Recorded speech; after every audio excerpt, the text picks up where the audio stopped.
커피는 물 다음으로 세계에서 가장 많이 소비되는 음료로 특이한 맛과 효과를 자랑합니다. 하지만 우리는 카페인 때문에 부작용을 많이 걱정하죠. 많은 사람들은 커피가 우리 몸에 좋은지 알지 못한 채 일상에서 그냥 커피를 마시곤 하고요. 또 커피가 몸에 좋지 않다고 믿기 때문에 아예 마시지 않는 사람들도 있습니다. 그러나 최근의 연구에 따르면 적절한 양의 커피를 마시면, 특히 설탕이나 크림 등의 첨가물 없이 마시면 커피에 함유된 풍부한 영양소들 덕분에 우리 몸에 여러 장점을 가져다 준다고 합니다. 자, 그럼 커피가 우리 몸에 어떻게 좋은지 살펴볼까요? 첫째, 풍부한 항산화 물질. 커피가 주는 가장 큰 장점은 항산화 물질인데요. 커피의 항산화 물질은 과일이나 채소에 든 항산화 물질보다 훨씬 더 빨리 몸에 흡수됩니다. 항산화 물질은 강력한 분자로 활성산소가 우리 몸을 손상시켜서 여러 만성질환과 이른 노화가 일어나는 것을 막아줍니다. 둘째, 에너지 증가. 아마 커피의 가장 잘 알려진 장점일 텐데요. 커피를 마시면 몸에 에너지가 돌아서 늦게까지 일하거나 벼락치기 공부를 할 때 유용합니다.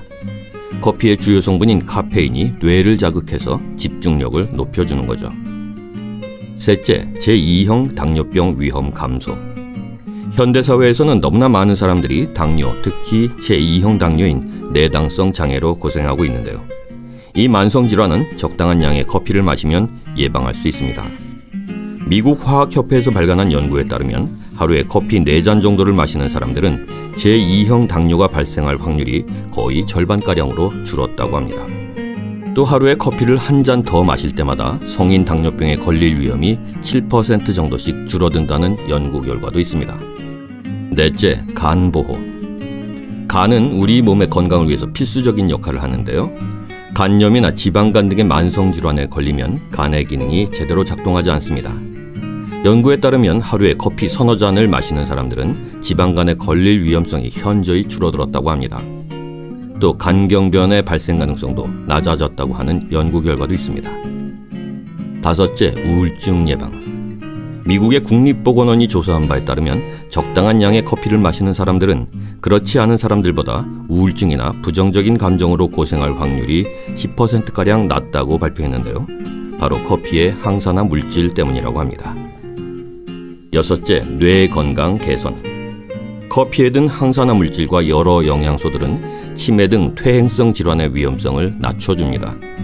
사우스 플로리다 대학과 마이애미 대학의 공동 연구에 따르면 혈중 카페인 농도가 높은 노인들이 그렇지 않은 노인들보다 알츠하이머 발생이 3, 4년 정도 늦는 것으로 나타났다고 하는군요.